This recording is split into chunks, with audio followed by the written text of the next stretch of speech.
We anticipate in the next 10 to 12 years approximately 8 to 6 million Hispanics coming into the United States and 41 million Asians. You have been the majority minority for 400 years in this country. You have been the number 2 population for 400 years.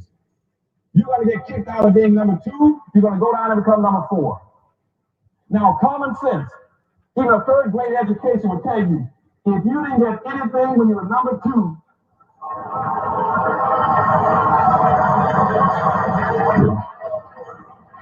you almost jumped ahead of me, but anyway, you can guess what you're going to get when you become number 4. President Biden, do you support reparations? No, let me, since I haven't spoken on this, get a chance. Number one, the reason we're the country we are is because of immigration. We've been able to cherry pick the best from every single continent. The people who come here have determination, resilience. They are ready to stand up and work like the devil. We have 24 out of every 100 children in our school today is Hispanic.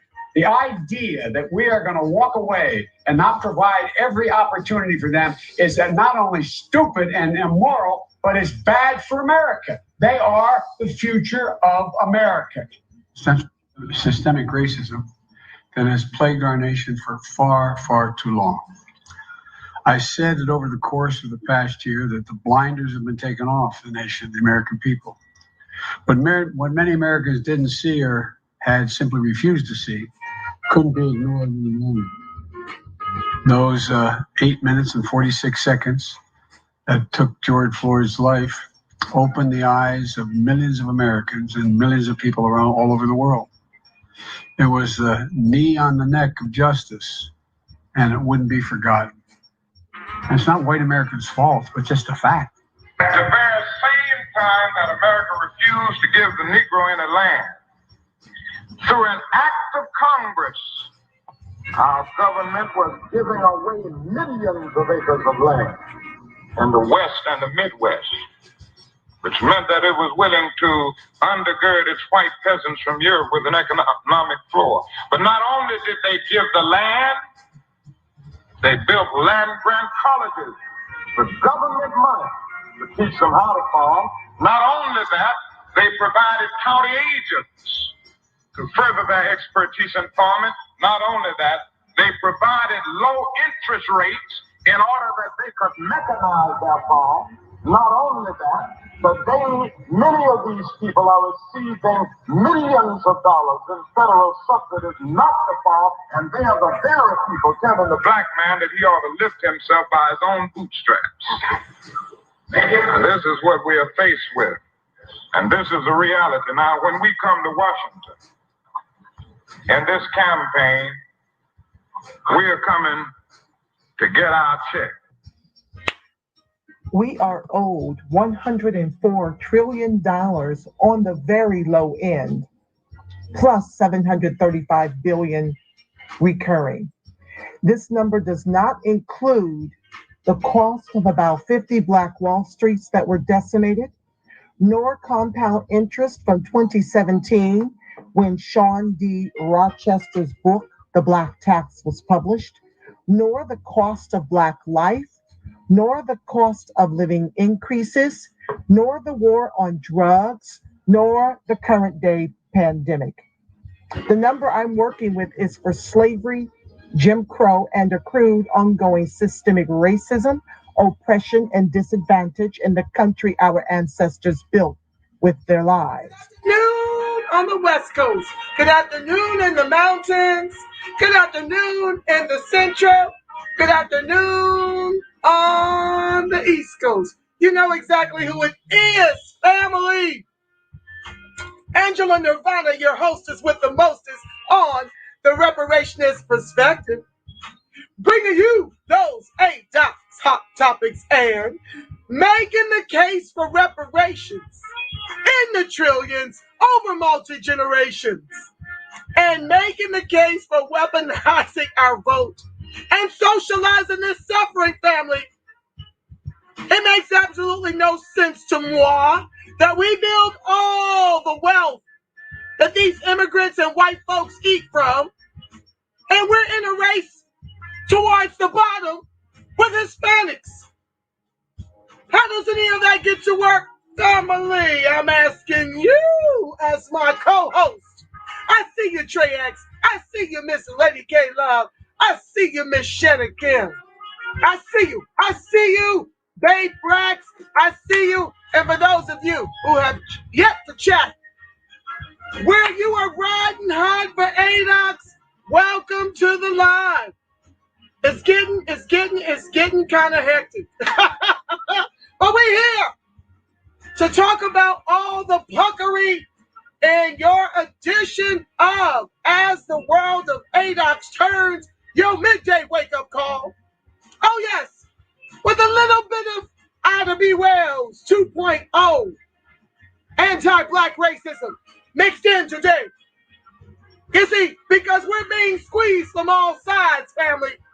We're being denied social and economic justice. And some things can't wait till 6 o'clock. I got to talk about it right now. I had to change the heading of the show at the last minute because I've got to talk about this right here. The anti-black racism as Biden protects, the Asians. We can't get an anti-lynch bill. It's been 100 years. But the Asians get protection as these white inferior glacier donkeys continue the horrors, the atrocities against ADOCS. Over 500 years and counting of our Holocaust, while Biden protects Asians and gives them 80.5 million while going to Tulsa to do a jig and to repeat the history we already know after they whitewashed it all without coming with that checkbook. They've been waiting for 100 years for reparations. Family, you can't give in, you can't give up, you can't give out. Lean in, ADOCS, FBA, B1, ADOS, freedmen, women, children, all hands on deck. Okay, let's jump into this first story, then we're going to get into the CBC's puckery. More surveys tied to donations. We're going to go through it, my comrades. Shout out to my comrades for always keeping a sister up on game. Trey X, Brian, Asan, Shanna, Miss Kimberly. It's just us. But you know what? All it takes is for a made-up mind to get this done. So I thank you guys for always having your sisters back, always changing directions for my show.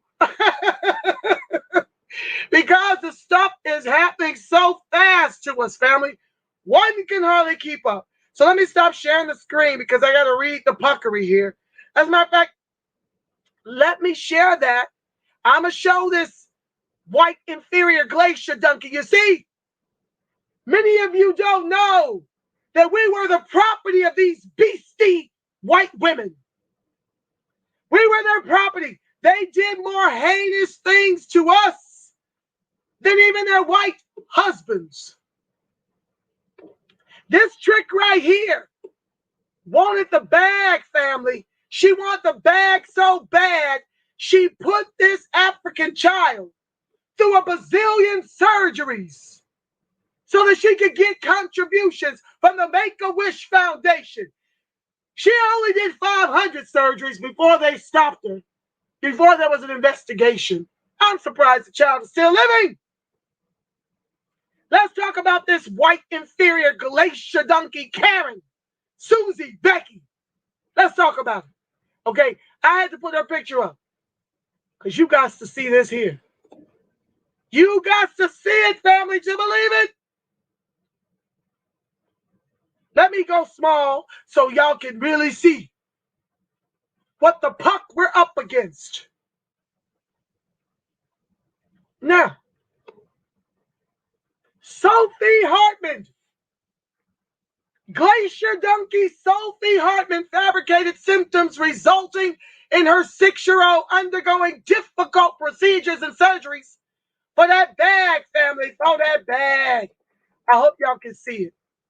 Charges have been filed against a white, inferior Glacier donkey civilian race soldier, foster mother, who was accused of medically abusing her adopted black daughter. According to Q13 Fox Seattle, Sophie Hartman was charged with second-degree assault and second-degree attempted assault of a child after investigators found that she fabricated symptoms resulting in her 6-year-old undergoing demanding procedures and surgeries. Now she's in the foster care system. What in the tarnation is going on with the foster care system where our black children are concerned? Rest in peace, Makia Bryant. What is going on? Why isn't the foster care system in Seattle being indicted?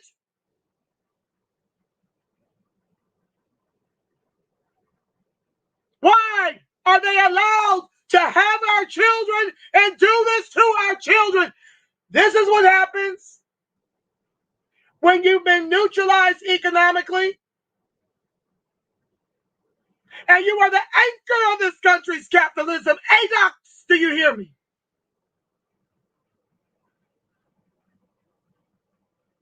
This is what happens. This is what is allowed to go on.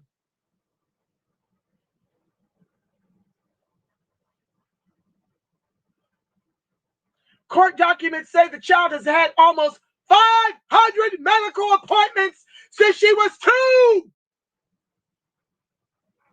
including getting a feeding tube and cecostomy tube implanted in her to help flush her intestines.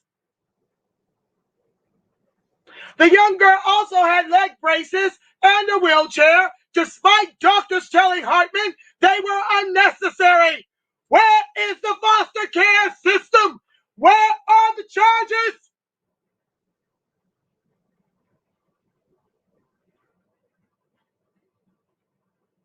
Consultation was requested of the Safe Child and Adolescent Network SCAN in early 2019 by a group of redacted specialists and providers at Seattle Children's Hospital because of a concern regarding a pattern of parental requests for increasingly invasive procedures based upon undocumented signs and symptoms reported by the parent. Investigative report said. So, you neutralize us economically. We either have to abort our kids or give them over to the system. And there are no repercussions, no consequences, nor repercussions for our children in the welfare of the state to guarantee they make it out of the system alive.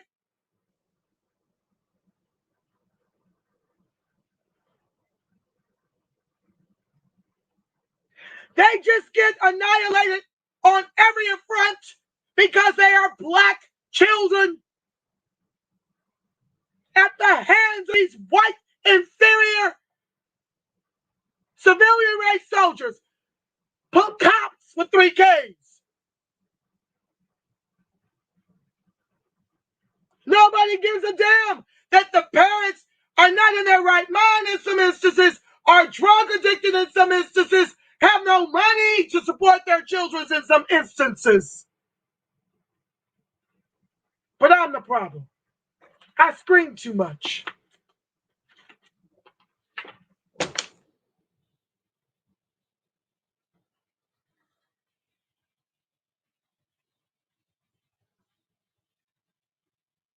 This is unconscionable that the foster care system is not being indicted and under federal investigation all over the country. These are our kids.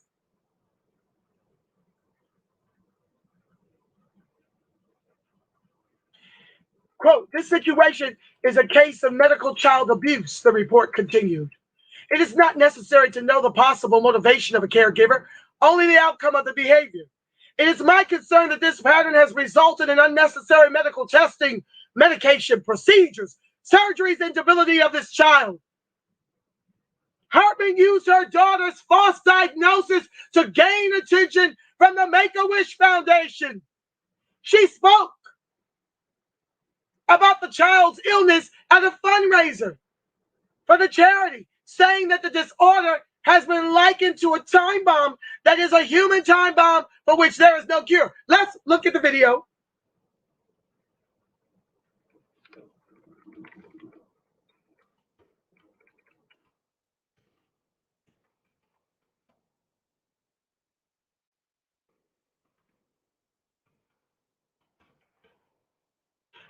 Welcome to the live.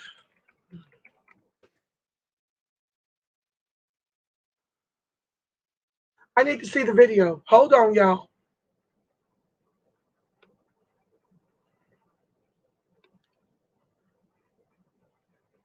Hold on, y'all. Oh, it's not playing. Just a second.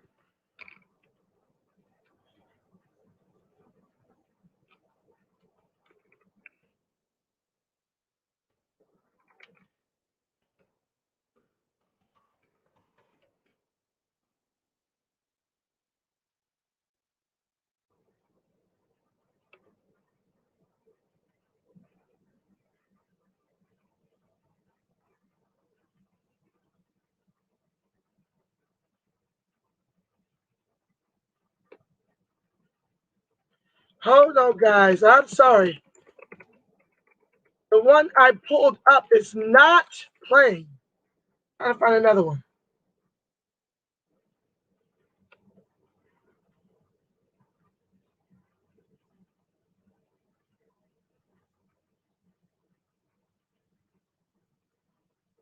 Okay, this was not playing. I'm going to have to bring that video up another time when I can get a better rendition.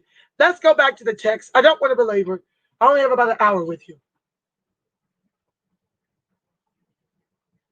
For us, this is what life looks like. It's navigating constant traumatic chaos, making plans that will inevitably fall through. This is Hartman speaking. And battling resentment and bitterness for all that is outside of our control. Hartman said. That's what she was saying in that video. In March, the child was removed from Hartman's care and found to be physically healthy after being observed at a local hospital for 16 days. As the world of ADOCS turns, family, this is what's going on.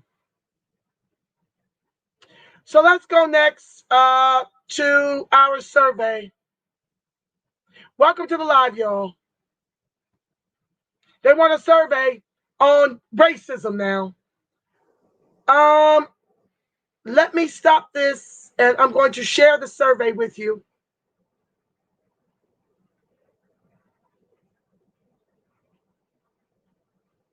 Oh, please like, share, subscribe. Turn on your notifications. I know I just jumped right in. Family, thank you for your contributions to offset the cost of the broadcast, helping me to educate the masses and to raise Cain until they cut the checks in the trillions over multi-generations. That's what I was born to do. So here I go. All right, so let's talk about the newest survey by the CBC.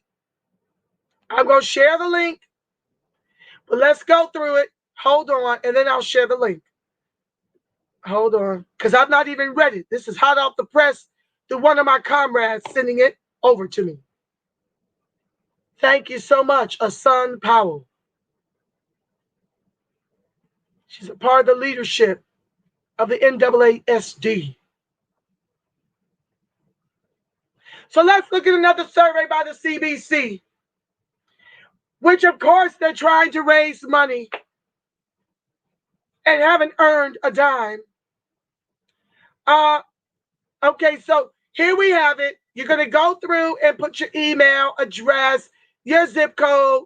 Now, remember I told you, if you got 10 emails, do it 10 times, okay? I don't know how many people are getting these surveys. I've not been getting them, but for my comrades that send them to me, okay? Make sure y'all can see this. Hold on. Yes, okay, it's there. So, you're going to go through here. Now, do you think every American in this country, regardless of color, should be treated equally? That should be yes, but it's always a trick, as far as I'm concerned, to pass class-based policies which don't fix us. But answer yes. I mean, why are we still asking this after 400 years while everyone else gets equal treatment and are able to eat at the table that we built, the table that we are the legs of? I don't understand these rhetorical questions, but let's humor them and get it done, because they love to make the excuse that we don't make any demands. So let's fill this in. Black mothers in the U.S. die at 3 times the rate of their white counterparts. So some Democrats, including some of our key members, introduced the Black Maternal Health Omnibus Act to address this awful disparity. Do you think Congress is currently doing enough to address the maternal health disparities between Black and white women? Of course, that would be a no. Black Americans are 75% more likely than other races to live near facilities that produce hazardous waste that can cause cancer and other deadly diseases. You know how we've been redlined into environmentally racist communities and tenement housing until they decide to bring us state-sanctioned execution in order to gentrify the neighborhood and clean all these maladies up. That's what this is referring to. Do you think Congress is currently doing enough to address the environmental disparities Black people face? Absolutely not. The entire world watched in outrage as ex-police officer Derek Chauvin knelt on George Floyd's neck for 9 minutes and 29 seconds and murdered him. So House Democrats led by the CBC, passed the George Floyd Justice and Policing Act to ban police use of chokeholds, no-knock warrants, and to create a national registry of police misconduct to hold corrupt police officers like Chauvin accountable. Excuse me! Where is in qualified immunity? How in the world is just listing them on a national registry going to change their conduct?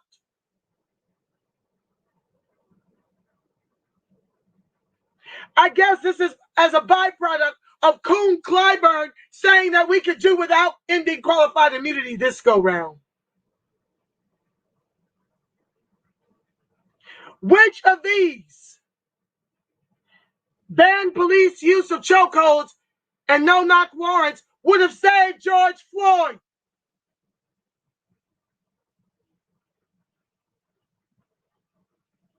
Do you think Congress is currently doing enough to reform the police? Hell to the no. And where's the other button so that we can put in qualified immunity? You see? Last year, Mitch McConnell and his Senate Republicans blocked the George Floyd Justice and Policing Act from passing. Does this anger you? Where's the other button? House Democrats are hard at work to bring the country together and defy Mitch McConnell's racist agenda. But the best way for them to make progress is to elect more Black Democrats so that our voices are heard. Do you want to see Black Democrats win more seats in Congress? I only want to see ADOCS, who are for cash reparations, win more seats in Congress. That's the only Black I want to see in Congress. Don't bring me these Black immigrant white supremacists doing the bidding of our oppressors in blackface.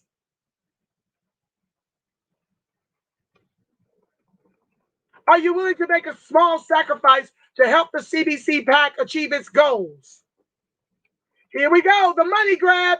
It must have been so good on that cashless survey for reparations that they're at it again. The CBC PAC remains committed to electing Black Democrats and advancing progressive causes. But evil Republicans like Mitch McConnell will stop at nothing to squash our efforts for progressive policies. We can't let them get their way. Will you chip in $3 to fight back against Republicans and support our caucus? No, you submit and then don't donate. They don't give us another button to even fight against ending qualified immunity and to express our concern that we want ADOCS in office who ride hard for ADOCS and no other groups, and who are for cash reparations.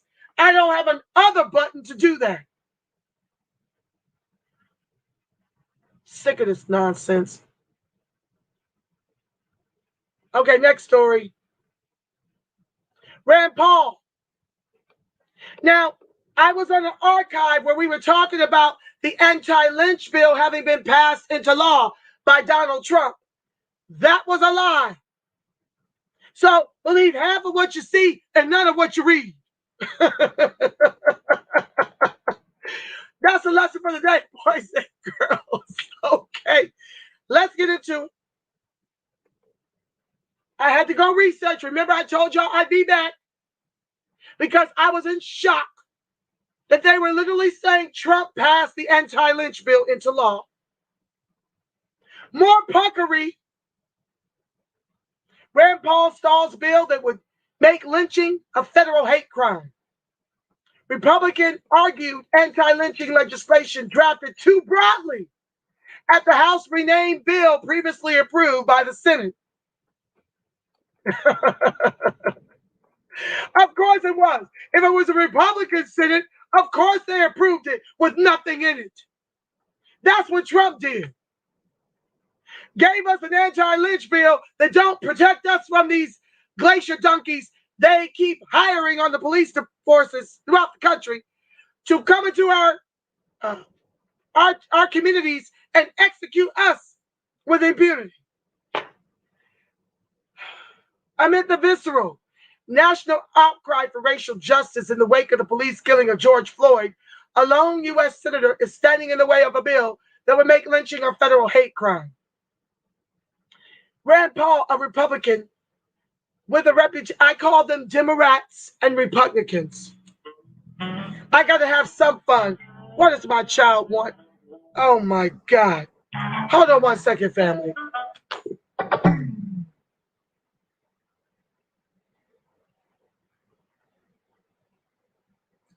ADOCS life, y'all. Roll with your sister. She's doing what she can to bring in the news, and her child just won't let her.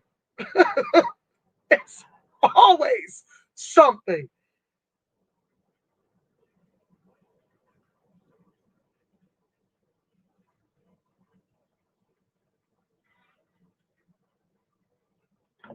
Okay. If she's calling me to bring her something for track, it's not going to end well. When you stay ready, you ain't got to get ready. Don't call me having me run all over tarnation like you're Hazel. I'm not into all that. She'll have to do without running her uniform. A lone U.S. senator is standing in the way of a bill that would make lynching a federal hate crime. Rand Paul, a Republican with a reputation as a one-man awkward squad in the U.S. Senate, has put the historic legislation into limbo, frustrating Black colleagues and civil rights leaders, including the Reverend Jesse Jackson. Why, when Cool Clyburn said we could do without ending qualified immunity? Why does this frustrate anybody? They want this thing to be as bare bones as the Republicans. Fake outrage. About 4,075 African Americans were lynched in 12 southern states between 1877 and 1950, according to a 2015 report by the Equal Justice Initiative. Excuse me, where is the current total of the new ways to lynch Black folks? With tasers and billy clubs and chokeholds and the guns.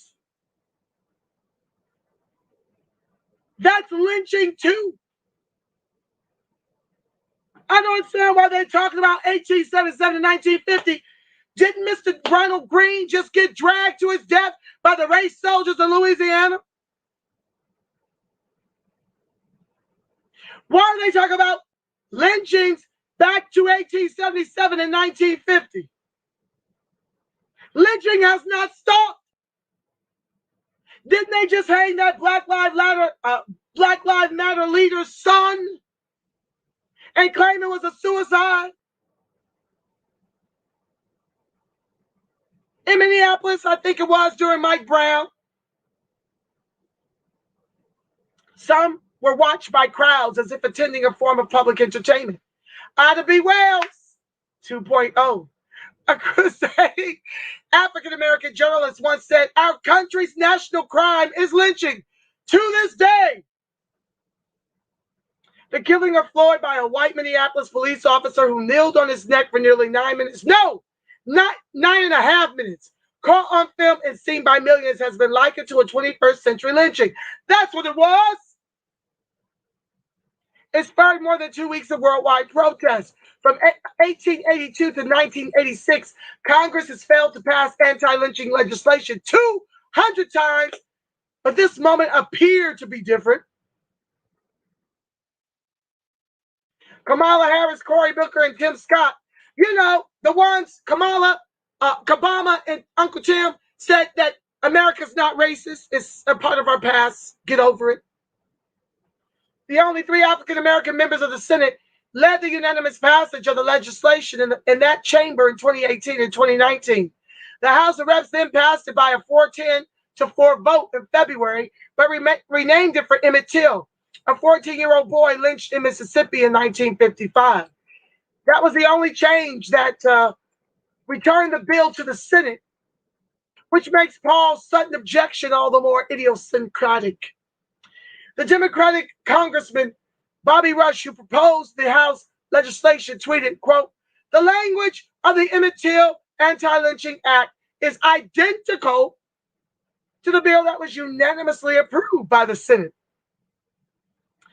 The only conclusion I could draw from Rand Paul's sudden opposition is he has an issue with the House bill being named after Emmett Till. That's a reasonable deduction. But Paul, a licensed doctor, is notorious for rousing colleagues' ire by stalling legislation and for a life and career that are seldom conventional. In 2017, he was physically assaulted by a neighbor while mowing his lawn. In 2018, he visited Russia and delivered a letter from Donald Trump to Vladimir Putin. Earlier this year, he became the first senator to test positive for coronavirus. Shortly after being the only one to vote against behave, inner Christ. Don't say it. Don't say it.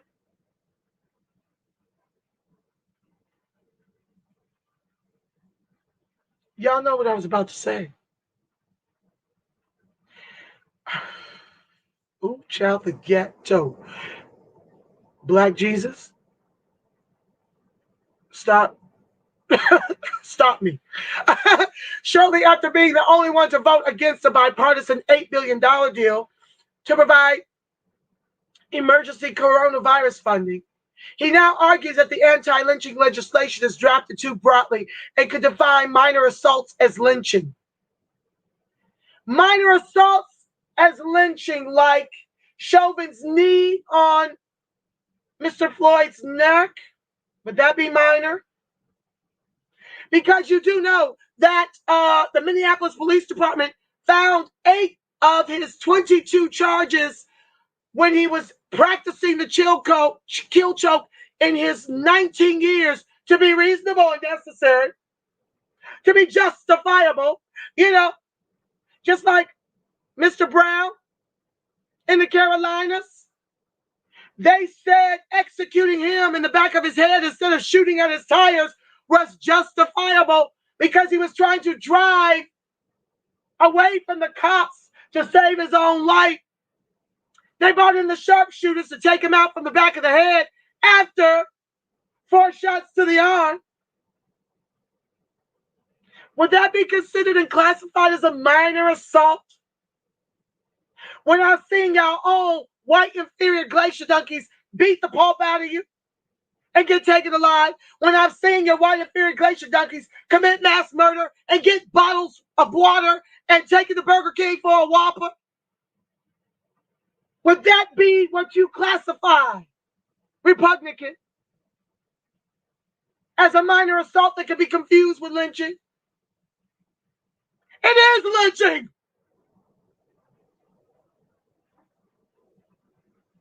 Or Mr. Green being dragged to his death in Louisiana? Would that be the minor assault that you're concerned will be classified as lynching?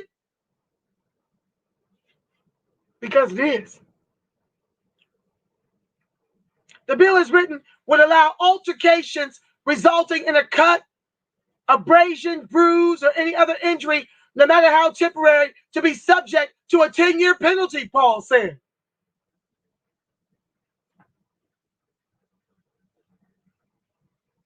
So what will they get for executing unarmed black folks throughout the country? Several lifetimes?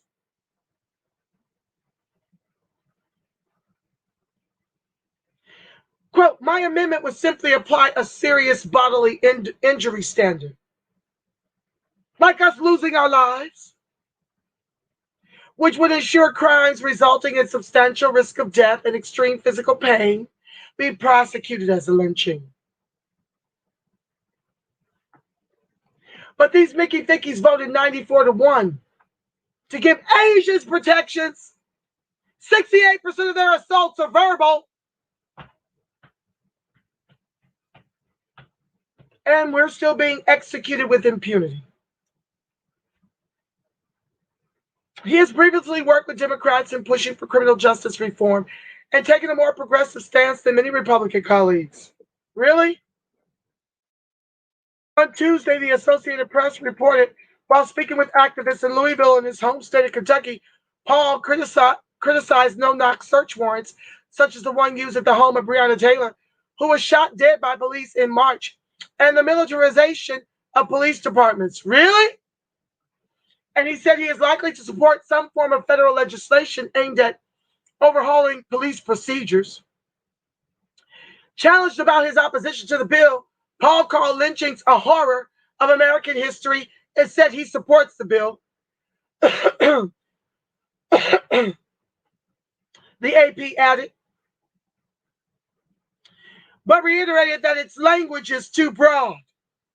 Last Thursday, as Floyd was mourned at a memorial service in Minneapolis, Paul proposed an amendment to the bill which would require a vote of the full Senate and would send the bill back to the House, currently out of session for additional consideration. It's only been 100 years. The amendment was defeated after emotions ran high on the Senate floor. Booker of New Jersey said one man is standing in the way of the law of the land changing because of a difference of interpretation. Does America need a win today on racial justice? Appearing on The View on the ABC network, Harris described the senator's contrarian stance as insulting, adding, what Rand Paul is doing, which is one man holding up what would be a historic bill recognizing one of the great sins of America, and it was on the day of George Floyd's funeral, which just added insult to injury and frankly made it so painful that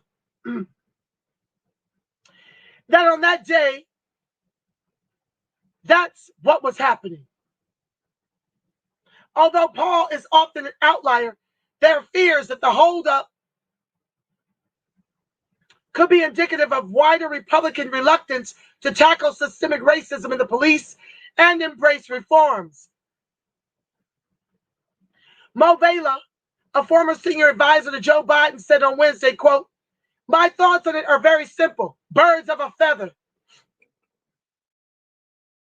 If Rand Paul somehow doesn't believe we need an anti-lynching bill in the United States and his Republican colleagues can't get him to release the whole, to me, it says everything Americans need to know about the Republican Party.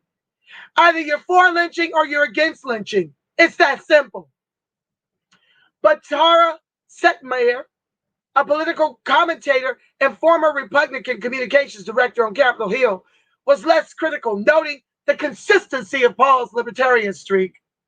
Quote, I understand that he wants to strengthen the bill with certain language as an amendment, she said. He doesn't want it to go away. He wants it to be strengthened from his perspective.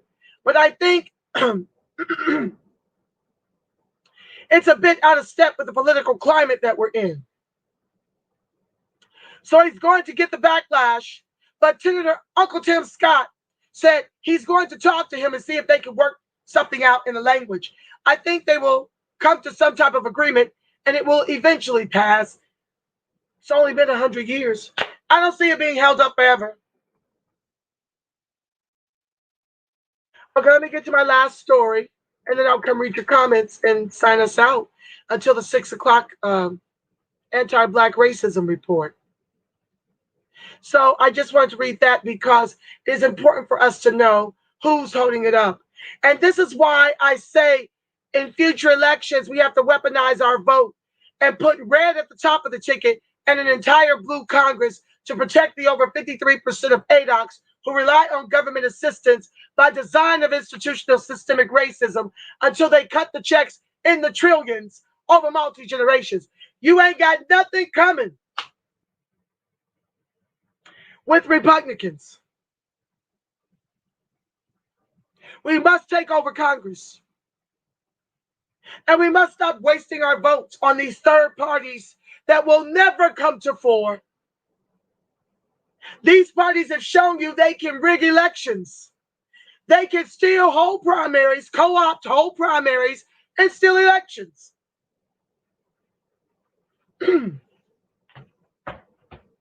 been hearing that this coronavirus is related to having been created in a lab. That report is coming. Fauci is under investigation, but so should be the government who's used our tax dollars to fund such endeavors in China. I said what I said. And so when you've got them colluding in this way to create pandemics and now offering weed and Krispy Kreme and money and gift cards and reduced sentences for you to take a vaccine. I'm just saying. How, with a government with that much power, will a third party ever have a snowball's chance in hell? That's a waste of our vote. We must work within the two-party system to gridlock that bee until we get the Democrats' attention. That's our real Pharaoh. And if we don't do that, we're done. Because none of them have any plans or any intentions to make us whole. You want your freedom, you got to force it. And the way to do that is to lock that bee down. Lock it down. Make it so nothing gets done until ADOCS is repaired. Let them fight it out. That's my square henceforth. Bipartisan immigration talks thwarted by escalating migration. Republicans say no deal until they see the White House take control of the border. Now you must understand that these Republicans and Democrats are two wings of the same oligarch bird. You must understand they're both sides of the KKK. The Democrats were the KKK until it was no longer profitable. You must understand that they're both looking out the interests of the wealthiest in this country. And capitalism needs an anchor. And they've already got less educated Hispanics making more income than ADOCS.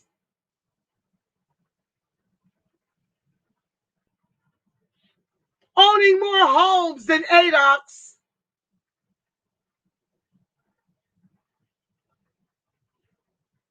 So do understand They both support the weaponization of immigration against ADOCS to make us the permanent underclass and to make us eat the cost of slavery in the country our ancestors built with their lives.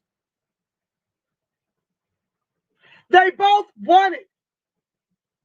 The Republicans are just a slower death to that because it harms too many of them. It harms too many of their glacier donkeys. And that's why they want more control of the border, but not complete shutdown of the border.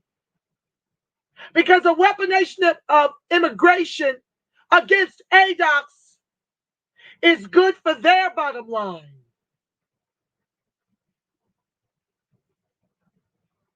To render us fourth-class citizens in the country our ancestors built with their lives.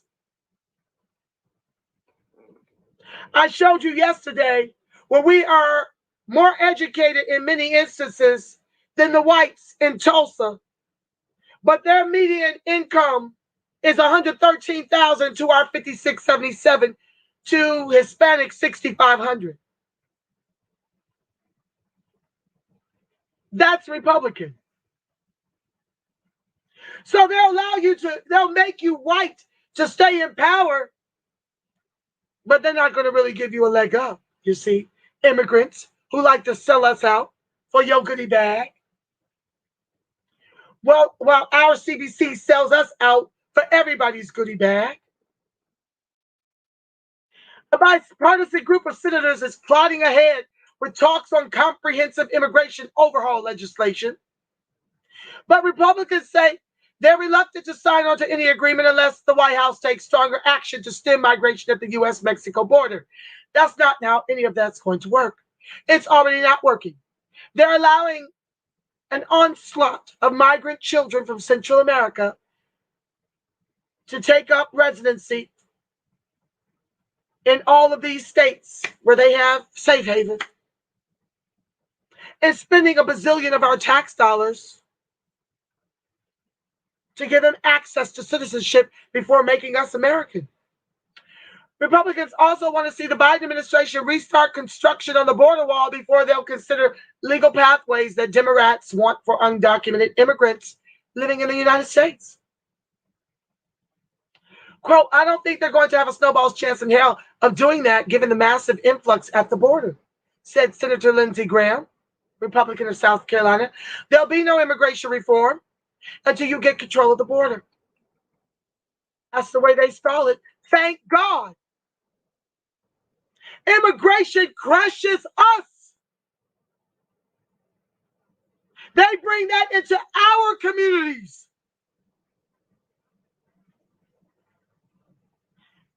They make us have to be bilingual just to get a job interview. They'll give them loans for housing before they'll give it to us. They have compounded our issues with getting our own repair by overloading our communities with immigration. They'll allow them to own businesses in our communities.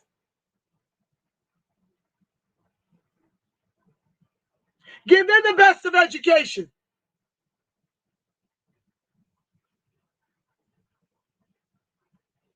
While we get set up for the preschool to prison pipeline. How in the world did this happen, ADOCS? Because somewhere along the line, folks got comfortable, got their pensions, and just want peace. When there is no justice, no peace for Gen X, Millennial, and Gen Z, and the ones coming behind them. None.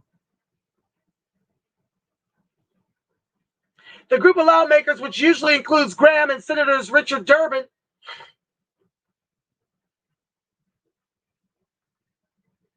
and John Cornyn, Republicans from Texas, among others, was not scheduled to meet late Wednesday afternoon, said Senator Bob Menendez, Democrat of New Jersey, one of the main negotiators. Menendez, you see, he fighting for his people. is a main sponsor of White House-backed legislation that supports a pathway to citizenship for more than 11 million undocumented immigrants. They already got 70 million over here coming for our vote. Y'all just gonna keep rewarding this nonsense with a trifecta, which gets us nothing but George Floyd, 9 minutes, 29 seconds in the neck. Literally and figuratively. This what we doing? Not me. So far, our Republican colleagues, the focus has been all about the border, Menendez said, and we certainly are willing to deal with questions about the border, but the question is much broader. What do we get for that? That's an open question. The White House has been under fire from Republicans for weeks in the wake of historically high migration numbers, which conservative lawmakers blame on Biden's undoing of stringent Trump-era policies, including the use of Title 42, a public health directive to turn away unaccompanied children at the border. Biden and Harris are letting that right on in here and take care of them with millions of our tax dollars, while our people live in extended stay hotels. Democrats, meanwhile, say the spike in migration has more to do with endemic push factors such as food insecurity, violence, and climate change in Central American countries, which we always play a role, whether overtly or covertly, creating the problems all over the world, and then want ADOCS and our vote to be the solution,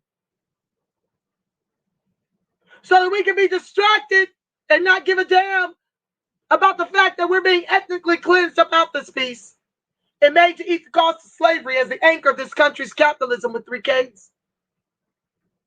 All distractions are equal. This is a major one of them. While our people wail and gnash their teeth at the border over the border issues, the Biden administration has made significant progress in reducing the number of migrant children being held in U.S. Customs and Border Protection custody, although thousands remain in Department of Health and Human Services care. A new numbers released by CBP late Tuesday suggest that the high migration rate is continuing. More than 111,000 single adults were encountered and expelled by border agents last month, a roughly 11% increase from March. Border agents also encountered more than 17,000 children who arrived without their parents in April, a slightly lower number than in March. Democrats have weighed other avenues for making headway on the immigration overhaul their party's base desperately wants.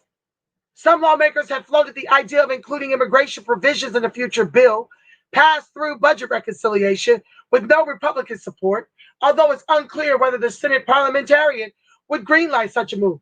They're working very hard for the immigrants.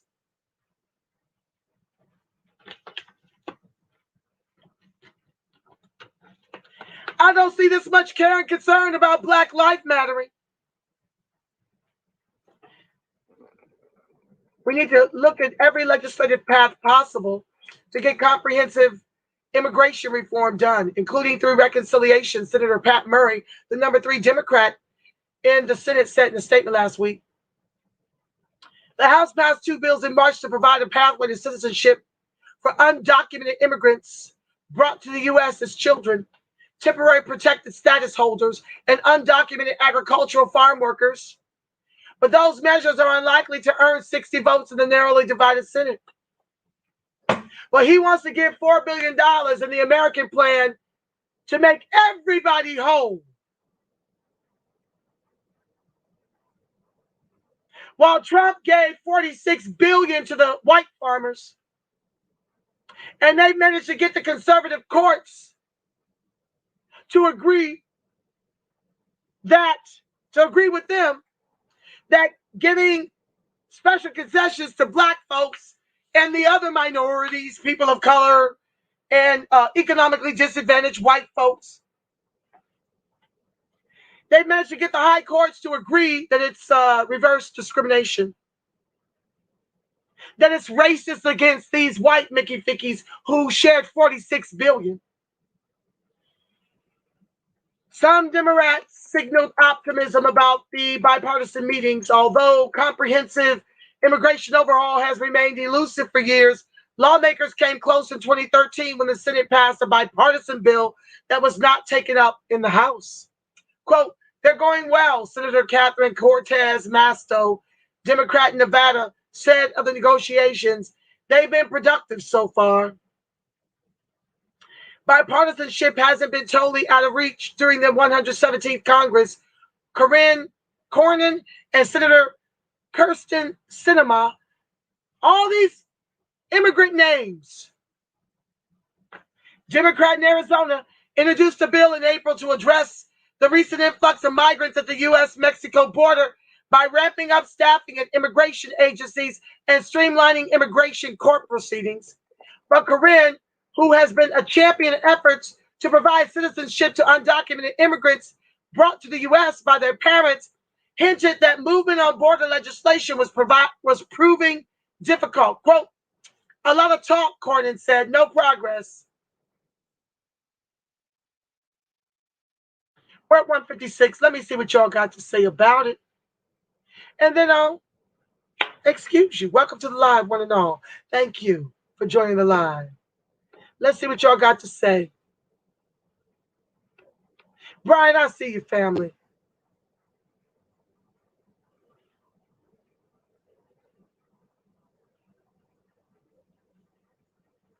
Oh, Miss Lady K Love been banned on Facebook for 7 days. Racebook, sis, Racebook. Then they just sent me a message to see if it needs to be reviewed. Oh, they're not reviewing those. They're lying to you. That's the same thing they told me before they totally disappeared all of my accounts. Don't believe them. You have to get back in line when you're on Facebook.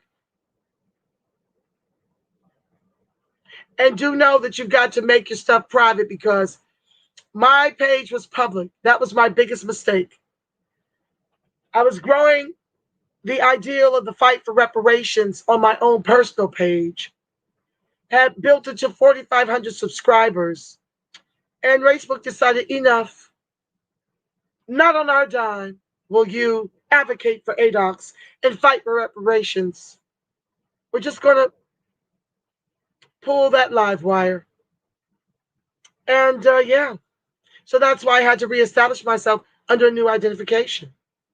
If you want that and you want to send me a friend request, I'm not disclosing it here, but please Gmail me at thereperspect@gmail.com and I'll send you a friend request.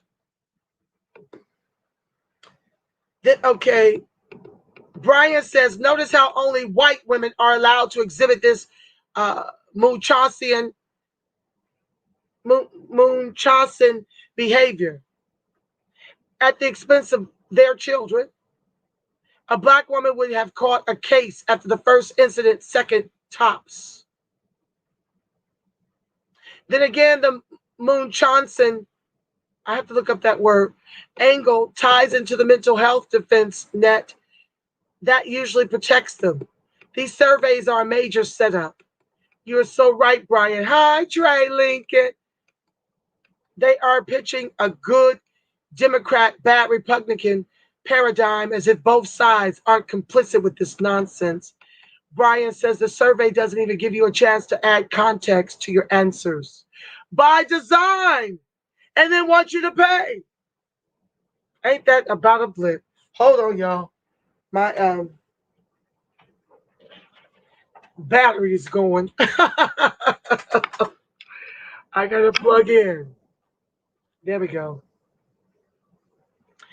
Biden is now offering beer to adults 21 and over if the country gets to 70% vaccination. And Governor Newsom is giving out $161 million in gifts and shit. So shake my head. Beer, really? Wow. Yep. I'm going to send you the link. Laughable. He's planning to get to at least 70% vaccination, partial or full, by July 4th, so America can declare its independence from COVID. Brian, send me that article. I'm going to add it to Thursday's show, The Puckery. That idea in that article is so stupid. Beer. So is marijuana. Okay. So is Krispy Kreme. You want to give us diabetes when we don't even have the COVID. You want to give us diabetes, and you want to give us a weed habit, and now you want to give us beer bellies, which, you know, the gut is where the heart attacks live. All the incentives given so far are perfect for feeding a vice. You better know it, Brian. What's up, Robin Felix? I see you, fam. Thank you for joining the line. All right, fam. That's your midday wake-up call. Thank you. I'm going to add it to that show on Thursday, Brian. I love you, black and strong, until I see you right black at 6 p.m. on the Ida B. Wells 2.0 series presents Anti-Black Racism.